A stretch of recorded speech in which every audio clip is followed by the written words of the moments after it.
Please please please please please. আমাকে গুরুত্ব দেওয়ার জন্য আপনাদের সকলকে আন্তরিক ধন্যবাদ। বাবু বিষয়ের বাইরে যাবেন না, যে আলোচনা হচ্ছে সেটা থাকুন। আপনি স্যার ওদিকটা দেখুন। মাননীয় স্পিকার স্যার, আমি মাননীয় স্পিকার স্যার একটু এদিকে। আমি অন্য বিষয়ে তুলতে চাই না, কিন্তু ওনারা যে আমায় গুরুত্ব দিচ্ছেন, আমাকে তো তাহলে নারদার ভিডিও ফুটেজের নামের তালিকাটা বলতে হয়। তাহলে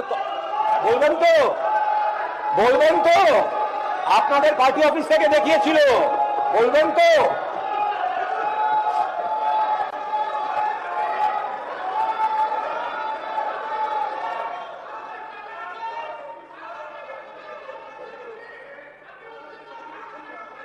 বেশ করেছি, বসুন।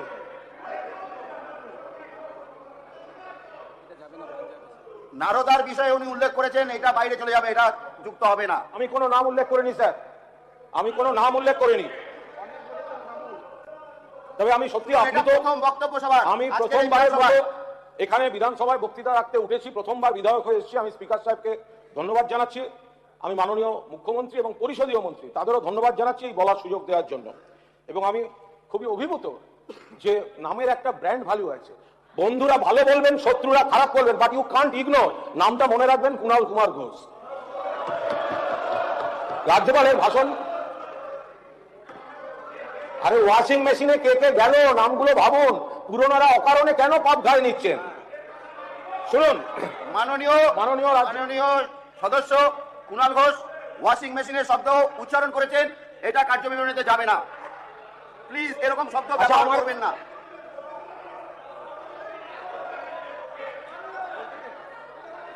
শোভন না, বসেন বসেন বসেন বসেন বসেন বসেন বসেন বসেন।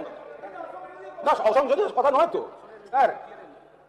আপনাকে একটাই কথা বলছি, এটা রাজ্যপালের ভাষণের বিষয় না। আমরা আলোচনা করছি রাজ্যপালের ভাষণ নিয়ে। তো যাই হোক, মহামান্য রাজ্যপালের যে ভাষণ, তাতে একটা স্পষ্ট কথা বলি।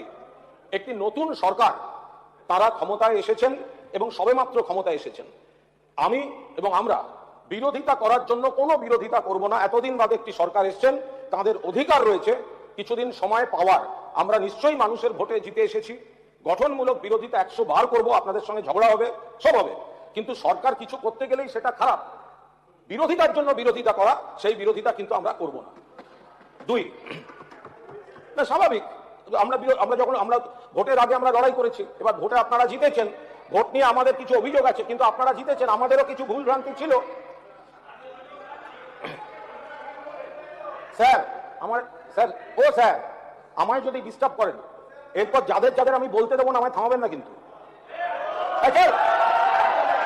গলার জোর রাখার নেই। আরে এরা স্যার আমায় ভয় পায়, এরা আমাকে ভয় পায়, তাই বলতে দিচ্ছে না। এরা ভয় পায়।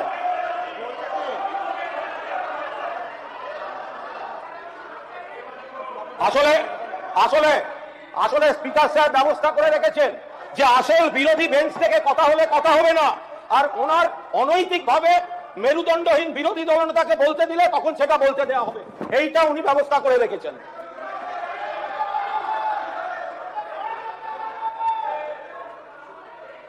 দেখুন স্যার, এই যে স্যার এটা হচ্ছে রাজ্যপালের যে ভাষণ, তাতে কয়েকটি বিষয় রয়েছে স্যার। অশোক দিন্দা আপনি তো মেসের দিন মাঠে ছিলেন ফ্যামিলিকে নিয়ে, তা একটু থাকুন না, একটু চুপ থাকুন না। আরে আপনার বাড়ি তাহলে সিআইডি যাচ্ছে না কেন? যাচ্ছেন না কেন আপনার বাড়িতে? স্যার ছবিটা কাটছিল।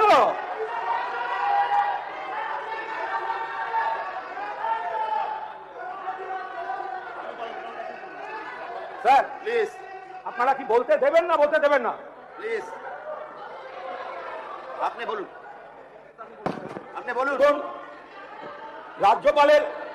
রাজ্যপালের ভাষণে স্যার এখানে লেখা আছে মহিলা নিগ্রহের 0 টলারেন্স স্যার। তো বালুরঘাটে যে ধর্ষণের মামলা ঋতব্রত স্যার, মহিলার ভিডিও রয়েছে স্যার। আরে দাঁড়াও না স্যার, এখন এই হাউসে যে প্রায় 270 জন বিজেপির বিধায়ক রয়েছেন, প্রায় 270 জন, আর পাশে যা দেখতে পাচ্ছি যে বিধায়ক রয়েছেন বিজেপি বা বিজেপি স্পন্সর্ড বিধায়ক রয়েছেন। আরে দাদা, আমাদের শুনতে হয়েছে আমরা মাত্র 5 জন।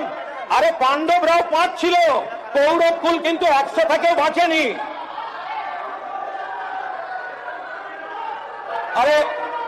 আরে কৌস্তব,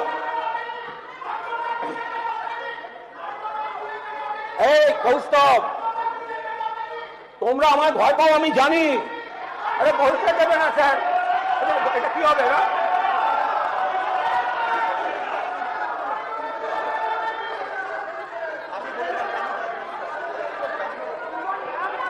আমি তো বাজেট নেই, রাজ্যপাল নিয়ে বলবো।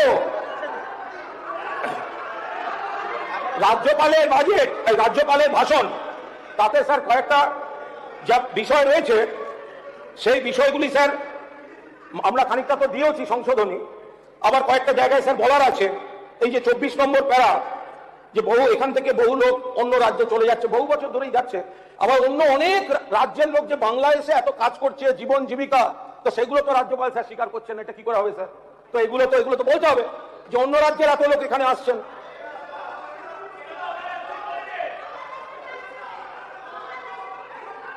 বাংলাদেশ থেকে আসছেন বলে যে প্যারাটা রয়েছে দিদি ভাই, তো সেখানে ত্রিপুরা থেকে ধরা পড়ছে কেন? বিএসএফটা তো অমিত শাহের, বিএসএফটা তো কেন্দ্রীয় সরকারের। ত্রিপুরা থেকে ধরা পড়ছে কেন স্যার? ত্রিপুরা থেকে ধরা পড়ছে কেন স্যার? বিএসএফ কেন্দ্রীয় সরকারের, ত্রিপুরা থেকে ধরা পড়ছে কেন স্যার? একদম চুপ করে থাকুন, গাজওয়ারি দেখাবেন না।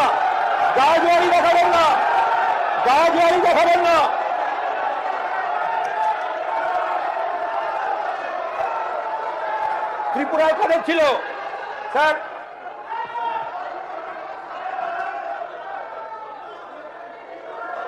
আপনার কাছ থেকে শিখবো না, বসে থাকুন।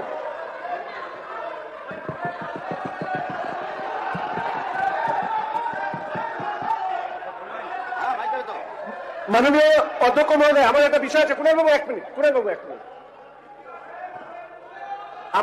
আপনার কাছে একটু প্রথমত বিধানসভার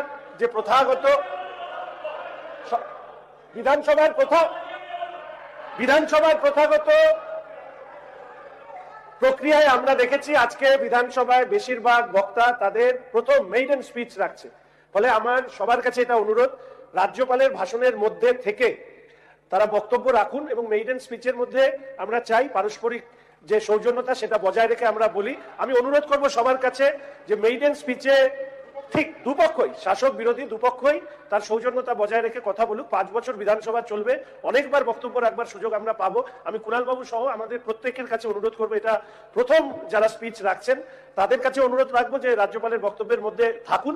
ব্যক্তিগত বিষয় টেনে নিয়ে আসা উচিত নয় বলেই মনে করি এবং মেইডেন স্পিচে বাধা না দেওয়া। ধন্যবাদ। আমি তো আমার কথা বলছি, আপনার লোকেদের বলুন বাধা না দিতে।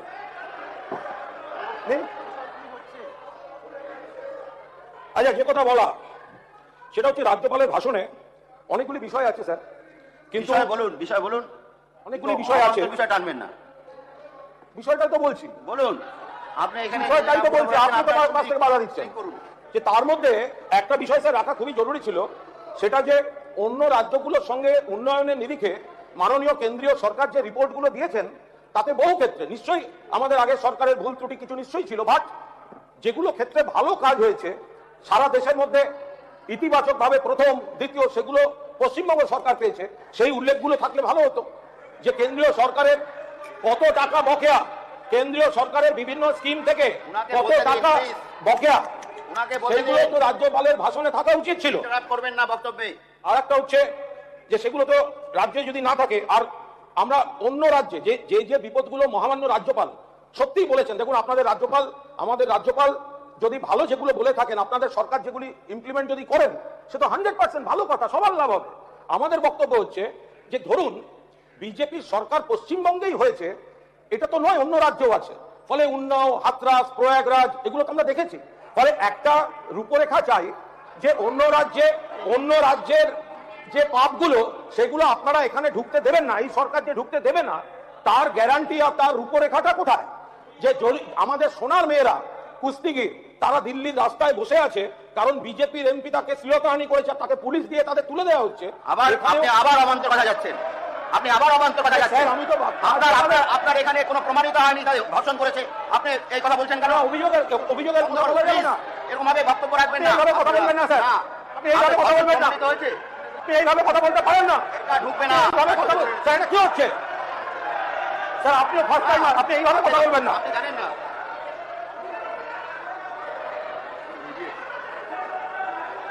স্পিকারের ভাবে কথা বললে কি আমি রসগোল্লা খাবো না?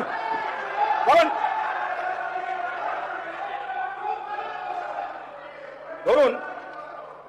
ধরুন স্যার,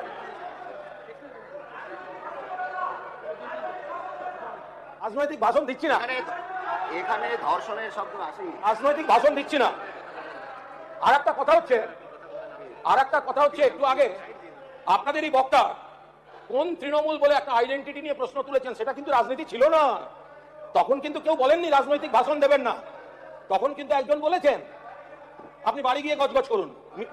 এবার তখন কিন্তু ছিল না। আমি আপনাদের পরিষ্কার বলে দিই যে হ্যাঁ, আপনারা যে স্বচ্ছতার কথা বলেছেন, আপনারা যে দুর্নীতি, অন্যান্য নারী নির্যাতন নিয়ে যে রাজ্যপালের ভাষণে কথা বলেছেন, আমরা আশা করব যে যারা আপনি যখন কোয়েশ্চেন করবেন আপনার কোর্টে আসুন, এত ইচ্ছা থাকলে কোর্টে আসুন, ডেটে আসুন। আরে কোর্টে আসুন না, কে বারণ করেছে? প্লিজ আরে আসুন না, এত আগ্রহ থাকে কোর্টে আসুন। আমার বক্তব্য হচ্ছে স্যার, আপনারা যখন এতখানি সততা স্বচ্ছতার কথা বলেছেন, আমরা নানা অভিযোগ ফেস করেছি ইত্যাদি ইত্যাদি, তাহলে আপনার আশীর্বাদে যে শিবির তৈরি হয়েছে সেখানে যদি কারুর বিরুদ্ধে এনআইএ গিয়ে থাকে, কৃষি জমি দখলের অভিযোগ থাকে, বেআইনি নির্মাণের অভিযোগ থাকে, মার্ডার কেস থাকে, ইডি গিয়ে থাকে, তাদের বিরুদ্ধে তদন্তটা চলবে তো স্যার?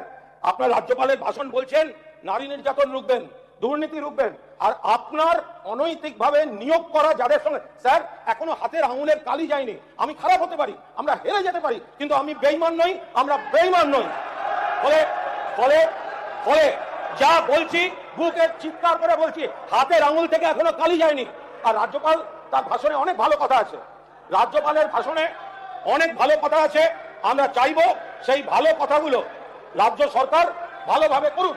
রাজ্যপালের ভাষণে যে ভালো কথাগুলো আছে আমরা চাইবো আপনারা সেটা পালন করুন এবং সরকার সেটা কার্যকর করুক, এবং সেই কার্যকর করলে মানুষ যখন উপকার পাবেন তখন তো আমাদের বিরোধিতা করার কিছু থাকবে না। কিন্তু আমরা এটা তো বলতে পারি যে হকার উচ্ছেদ হচ্ছে, দয়া করে রাজ্যপালও যেরকম বলছেন এনক্রোচমেন্ট সরানো উচিত, আমরাও মানছি, লোকের অসুবিধা হয়, কিন্তু যদি সেখানে একটু বিনা নোটিশে বুলডোজার না পাঠিয়ে, যদিও মাননীয় মুখ্যমন্ত্রী সেদিনকে ভালোভাবে রেসপন্ড করলেন বিষয়টায়, একটু নোটিশ দিয়ে বা জনপ্রতিনিধিদের একটু ইনভলভ করে একটা বিকল্প ব্যবস্থা করিয়ে কিছু করা যায়, তো সেক্ষেত্রে এই জিনিসগুলো ভালো হতে পারে। এছাড়া ধরুন মানুষের ধরে নিন, যদি কেউ তুলে থাকে, শঙ্করবাবু ধরে নিন, আমি আবার বলছি কারুর কোনো পাপ ডিফেন্ড করার জন্য এখানে দাঁড়িয়ে বক্তৃতা করছি না। যদি কেউ থাকে, আমি তো আপনাকে আবার বলছি, আপনি যেটা বললেন আপনাকেই আমি ফেরত দিচ্ছি, যে এখন আপনাদের খুশি করতে যারা স্পিকার সাহেবের নিযুক্ত লোকের কাছে যাচ্ছে তাদের পাপগুলো আপনারা আবার ঢেকে দেবেন না তো? আপনি আমার প্রশ্ন করেছেন, আমি উত্তর দিচ্ছি, এটাকে অরাজনৈতিক বলবেন না তো। এখন আপনি কি বললেন? এখন সেই আরে দাদা, আপনিও জানেন আমিও জানি, একটু আগে তো বললেন যে জল জমা নিয়ে পুরো নগর উন্নয়ন মন্ত্রীকে, তো পুরো নগর উন্নয়ন মন্ত্রী তিনি যদি তার সময় যদি কাজ না হয়ে থাকে, তো তিনিও বিধানসভায় আছেন, আপনারা তার কাছে জবাব চাইবেন, মিটে গেল। তখন আমি ছিলাম এবং আমরা সারাবার চেষ্টা করেছি।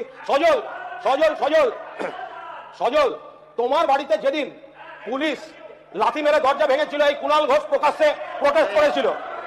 আপনার 2 মিনিট, এটা যাবে না, কার্যবিবরণীতে যাবে না।